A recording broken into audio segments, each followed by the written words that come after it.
Et je cède la parole à l'ancien ministre François Sauvadet, président de la Côte d'Or, président de Départements de France.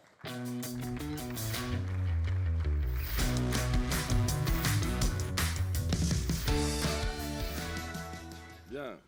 Madame la Première ministre, Mesdames, Messieurs les ministres, qui êtes venus en nombre, Mesdames, Messieurs les présidentes et présidents de département, les conseillères et conseillers départementaux, mes chers collègues, et je veux saluer tout particulièrement nos amis de l'Outre-mer, de la France d'Outre-mer qui sont présents. Saluer également le président du Conseil économique et social et environnemental, et cher Jean-Luc, cher Nicolas Lacroix. Je vous ai écouté de l'extérieur, mais je vous ai bien entendu. Madame la Première ministre, nous sommes vraiment très heureux de vous accueillir avec Sophie Borderie, présidente du Lot-et-Garonne, de vous accueillir au nom des 103 désormais départements, puisque, vous le savez, la province sud de la Nouvelle-Calédonie nous a rejoints cette année. Merci à toi, chère Sophie. Organiser des assises en nombre, ça a été beaucoup de mobilisation pour tes équipes, pour nos équipes, et je veux vous remercier tous d'être venus nombreux. Parce que comme nous l'avions fait dans l'Ain, Jean de Guéry, nous avons souhaité que ces assises soient ouvertes à tous les conseillers départementaux de France, tous nos partenaires, parce que chacun d'entre vous compte, ça a été rappelé, parce que chacun d'entre vous, dans vos cantons, participez à ce travail de terrain, aux côtés des plus fragiles, et nous en avons bien besoin par les temps qui courent. Je l'ai dit hier dès l'ouverture, ces assises interviennent, Madame la Première ministre, dans un contexte particulièrement lourd, anxiogène pour nos compatriotes. Depuis 9 mois, la guerre est à nos portes en Ukraine. C'est une tragédie humaine insoutenable, insupportable. Nous avons chaque jour sous nos yeux des images de frappes qui touchent des civils. Et nous avons eu pendant ces assises des témoignages bouleversants, émouvants de jeunes femmes ukrainiennes accueillies ici dans ce département, dans ce beau département de Lot-et-Garonne. Alors nous sommes, comme toute l'Europe, impactés par cette guerre. Les conséquences sont lourdes pour les Français comme pour nos collectivités. Dans ce contexte, c'est incompréhensible, Madame la Première ministre, de voir une minorité prendre en otage un pays tout entier avec des grèves organisées à l'égard de nos approvisionnements, alors que nous sommes déjà confrontés à des difficultés. Franchement, je vous le dis, c'est insupportable à vivre pour les Français. Surtout que ça concerne très directement tous ceux qui ont besoin de leur voiture, c'est-à-dire tous ceux qui vivent dans le monde rural, qui en ont besoin pour aller travailler chaque jour. Ça concerne tous nos services. J'avais encore le témoignage d'un transport scolaire qui n'a pas pu être assuré parce qu'il n'y avait pas de carburant pour transporter les enfants. D'une manière générale, cette situation impacte, je le disais, durement tous ceux qui sont déjà les plus fragiles. Alors, Madame la Première ministre, je voulais vous le dire au nom de tous les départements de France, que nous avons, nous, une pleine conscience de la gravité de ce que nous vivons, de ce que vous avez aussi comme décision à prendre dans ce monde en plein bouleversement. Et nous avons une pleine conscience parce que précisément, Madame la Première ministre, nous sommes en première ligne pour répondre à ces fractures. Nous vivons au cœur de cette crise. Nous vivons au cœur des plus fragiles. Et dans un contexte si lourd, il n'y a qu'une seule voie à emprunter, une seule, c'est celle de la responsabilité. Parce que ce que les Français attendent de nous, c'est des réponses. Ce sont des réponses concrètes dans leur vie de tous les jours. De plus en plus de Français, vous le savez, ont du mal à boucler leur fin de mois quand ils ne sont pas en très grande difficulté. Alors oui, cette responsabilité, tous ceux qui sont en charge d'une parcelle de République, cette responsabilité, nous l'avons en partage. Et notre unique objectif doit être d'aider les Français à passer au mieux cette crise dans un contexte par surcroît budgétaire tendu, avec une inflation que nous n'avons pas connue depuis des décennies, et avec des défis énergétiques, climatiques, alimentaires, qu'il aurait pensé il y a une trentaine d'années, des défis alimentaires sans précédent. Dès votre nomination, Madame la Première ministre, vous avez tendu la main. Nous avons décidé de la saisir fermement parce que les temps l'exigent. Et nous vous avons proposé de co-construire les politiques qui nous concernent directement pour agir mieux, pour agir plus efficacement, pour agir plus fort, pour agir plus rapidement pour les Français. Et quand je dis co-construction, je le dis à l'ensemble des représentants des deux groupes, à l'ensemble de nous tous, je parle aussi des moyens d'agir. La co-construction, ce n'est pas l'abandon de nos convictions, c'est au contraire, ou de nos prérogatives, ou de nos compétences. C'est au contraire, pour nous, l'occasion de vous redire que nous voulons agir de concert avec vous pour les Français. Le président préside, le gouvernement gouverne, le Parlement légifère. En tout cas, on espère qu'il pourra légiférer dans des conditions plus sereines que le spectacle franchement difficile à comprendre pour les Français auquel nous assistons en permanence. Ce sont nos institutions. Mais nous, départements, nous avons aussi notre légitimité à agir dans nos compétences. Nous sommes les élus du peuple dans nos cantons. Nous sommes ses représentants. Et chacun sait bien sur le terrain que nous jouons un rôle déterminant dans cette République bousculée. Et la relation avec les départements, vous avez entendu les expressions des deux groupes, la relation avec les départements ne peut pas apparaître aux yeux du gouvernement comme un problème, parce qu'au contraire, nous sommes la solution pour agir mieux en proximité. Ça vous invite et nous invite à une relation exigeante, mais surtout une relation de confiance. Cette relation de confiance, il appartient au gouvernement de la conduire, de la construire concrètement. Je le disais hier, Madame la Première ministre, pour bien gouverner la France, il faut voir loin. Mais pour bien gouverner la France, il faut aussi la regarder de près. Et nous voyons avec inquiétude la montée des précarités. Nous la vivons, je l'ai dit. Nous savons tous qu'elle frappe encore plus durement les plus fragiles. Alors il y a un débat récurrent, à mes yeux insupportable, que vous ne portez pas, mais qu'on entend de manière subreptice et constante. Un débat qui viserait à considérer que l'État ferait mieux que nous pour assurer les missions qui nous sont confiées par la loi. Qui peut penser un seul instant, Madame la Première ministre, que l'État pourrait à lui seul accompagner mieux les bénéficiaires du RSA et assurer la protection des plus fragiles au quotidien? On va avoir encore des émissions qui vont être projetées sur, soi-disant, les incuries de la prise en charge de nos enfants. Qui peut penser que le retour des DAS d'antan serait la bonne solution pour faire face aux défis des jeunes en grande fragilité dont nous avons la charge? Des jeunes si violents parfois que leurs parents nous appellent à l'aide pour y faire face. Eh bien, moi, je veux redire de cette tribune ma confiance, notre confiance, à nos 340 000 agents des départements de France et à tous ceux qui travaillent à nos côtés et qui assurent ces missions difficiles au quotidien.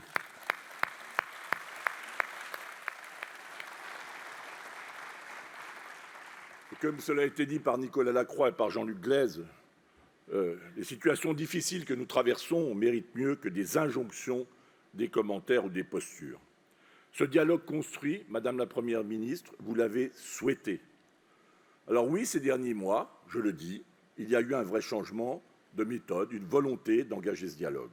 Nous avons d'ailleurs travaillé avec vos ministres, que je tiens à saluer à nouveau, pendant ces 2 jours dans les tables rondes de nos assises. Et nous avons besoin, la France a besoin de ce regard croisé pour agir plus efficacement. Alors nous avons un premier rendez-vous à court terme, c'est le rendez-vous budgétaire.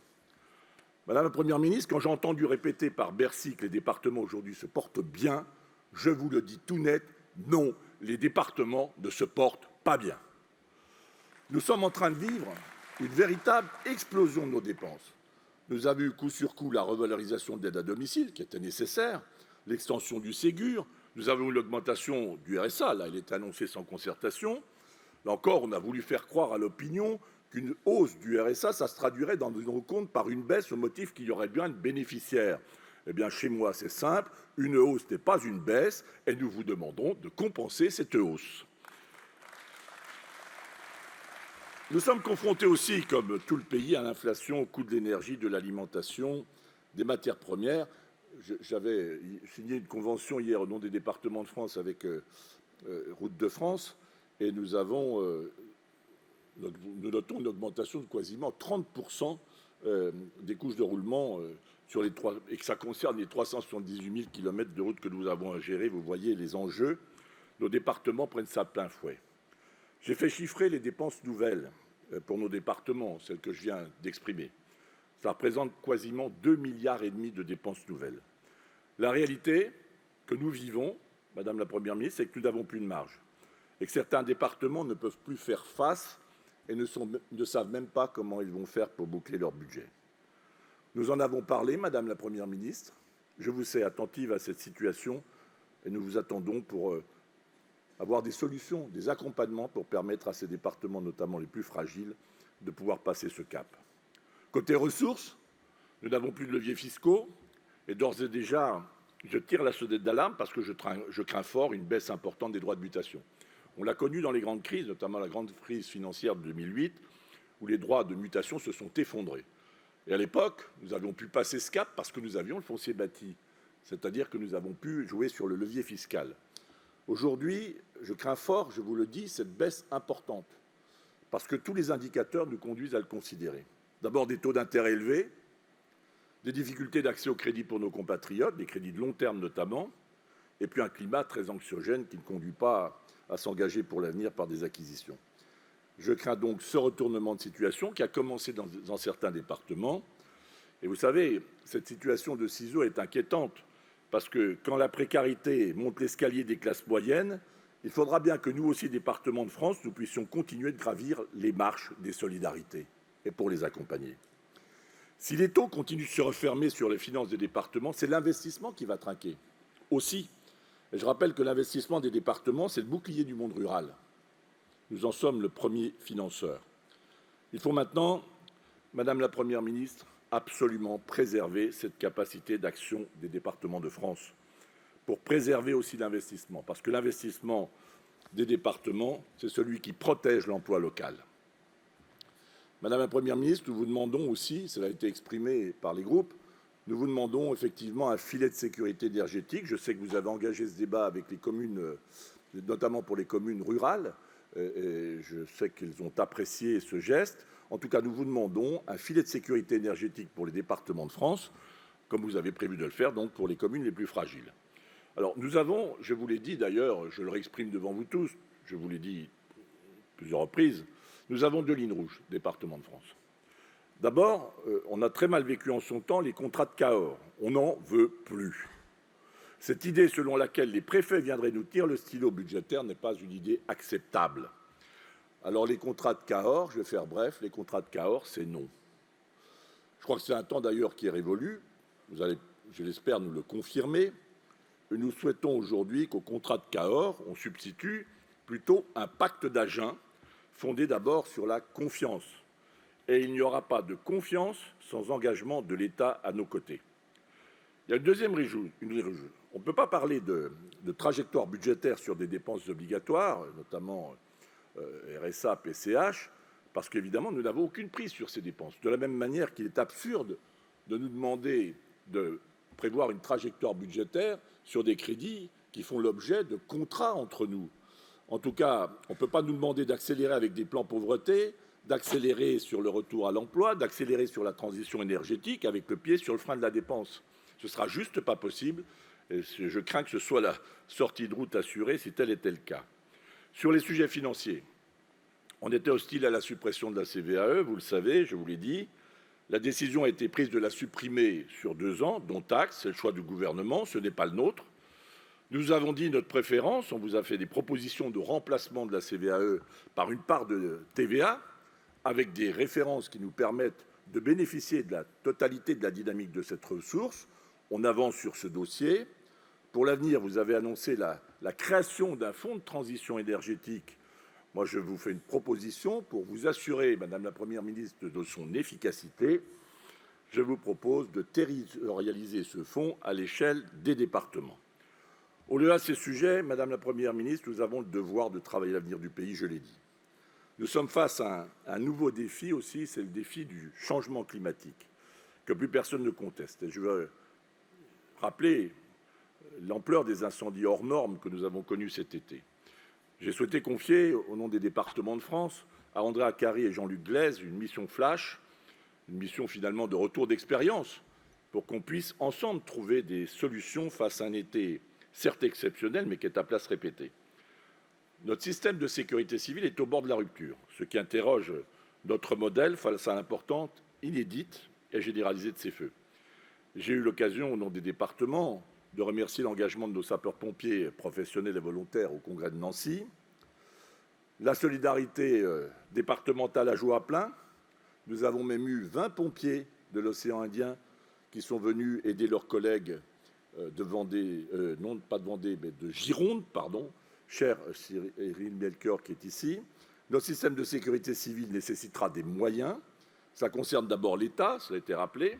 Ça nous concerne aussi départements, parce que cet effort supplémentaire ne pourra pas reposer sur nos seules épaules.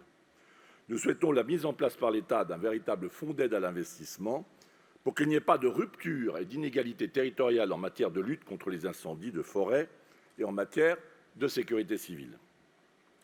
Et puis sur ce chapitre, Madame la Première ministre, il faudra vraiment mettre un terme à cette polémique, là aussi insupportable, qui consiste à dire que nous ne consacrerions pas la totalité de la taxe spéciale sur les conventions d'assurance dédiée au SDIS. En réalité, vous le savez tous, nous allons bien au-delà de la part qui est affectée à nos services départementaux d'incendie et de secours. Alors, pour conclure, vous avez souhaité ouvrir un agenda territorial avec les départements de France. Vous connaissez notre combat, département de France, pour les libertés locales. Il n'y a pas de liberté locale sans autonomie fiscale et sans péréquation verticale. L'État doit assurer la compensation du financement des solidarités nationales, c'est-à-dire le reste à charge des allocations individuelles de solidarité, qui devront de toute façon sortir de toute trajectoire. Puis nous avons vécu, je dois vous le dire, douloureusement le transfert du foncier bâti. Alors, dans cet agenda territorial, nous souhaitons ouvrir la voie d'une nouvelle étape de décentralisation, une vraie décentralisation. Alors, je sais que ce chemin sera long, escarpé, pour venir une véritable république décentralisée que nous appelons de nos voeux, parce qu'il y a un courant de fond, une haute technocratie qui pense de manière constante, quels que soient les gouvernements, que l'État ferait mieux que nous. Mais il y a une vraie volonté exprimée aujourd'hui par le président de la République. Je crois que la situation, d'ailleurs, l'y engage. Il a annoncé il y a quelques jours sa volonté d'ouvrir à Château-Gontier, d'ouvrir la page d'une vraie décentralisation. Et là, je le cite, de regarder aussi là où la décision est prise de manière la plus efficace. Ça, c'est un chemin nouveau. Et c'est une expression nouvelle. D'ailleurs, j'ai eu l'occasion d'en parler très directement avec le président, comme avec vous-même, parce que la question qui nous est directement posée, c'est comment mieux agir plus vite, plus rapidement auprès des Français. Et les départements, j'en ai la conviction, sont la bonne maille pour agir au plus près. C'est la raison pour laquelle je souhaite un travail spécifique aux départements, que nous avons d'ailleurs commencé, mais j'insiste sur un point. Cette méthode implique la concertation en amont de tous les projets, le recueil systématique des initiatives de terrain avant de décider, avant que vous décidiez, parce qu'il y a beaucoup d'innovation et d'intelligence territoriale. Dans cet agenda, nous souhaitons ouvrir très largement la question de la révision des lois NOTRe et MAPTAM, qui nous empêchent d'agir et qui ont complexifié l'action publique dans des domaines qui sont essentiels. Je pense notamment aux problématiques de mobilité, nos interventions même pour l'économie de proximité. Je pense aussi à l'eau. Nous sommes d'importants financeurs, mais dénués de toute compétence et au réseau d'une manière très générale. Oui, nous voulons une réflexion commune pour que les départements soient aussi, les présidents de groupe l'ont dit, vraiment reconnus comme des chefs de file des politiques publiques qui leur ont été confiées, avec un pouvoir d'expérimentation et d'adaptation des normes.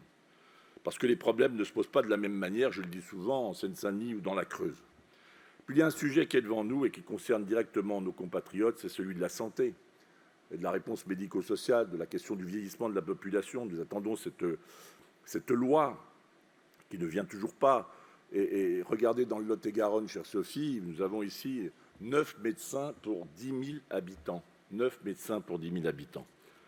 Alors, Madame la Première ministre, ne perdons pas de temps dans les circonstances actuelles sur des sujets tels que les conseillers territoriaux, parce que je ne crois pas que ce soit de nature à simplifier l'action publique et que ce soit attendu comme une priorité pour les Français. Madame la Première ministre, nous vivons des temps difficiles, des temps durs pour la France, pour les Français, pour les entreprises, pour les plus fragiles, pour nos départements.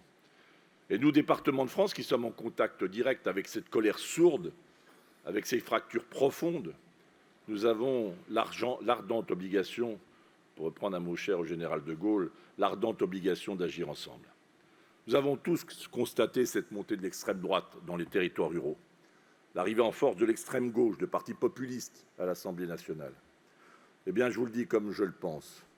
Si nous ne voulons pas demain connaître la même situation politique que l'Italie ou la Suède, alors oui, Madame la Première ministre, nous devons travailler pour que les Français aient enfin des réponses à la situation difficile qu'ils vivent et sentent que les choses bougent, que les choses changent. Et j'ai une conviction profonde, elles ne changeront que si on considère que personne, là où il a choisi de vivre, ne se retrouve sans solution pour préparer son avenir. Vous savez, mes chers amis, je sais que nous avons des débats entre nous, ils sont légitimes, ils doivent se poursuivre. Mais le chemin de la responsabilité, n'est jamais le plus simple à emprunter. Mais c'est le chemin du devoir, c'est le chemin d'une exigence morale et d'une exigence républicaine lorsqu'on est élu. Il nous appartient à nous, élus de France, d'ouvrir les voies de l'avenir pour un pays qui doute de son destin. Alors oui, je vous le dis, Madame la Première ministre, vous pourrez compter sur nous, nous espérons pouvoir compter sur le gouvernement pour qu'on apporte des réponses claires et un chemin nouveau pour la France. Alors oui, disons-le ensemble, que vivent les départements de France, que vive la République et que vive notre pays.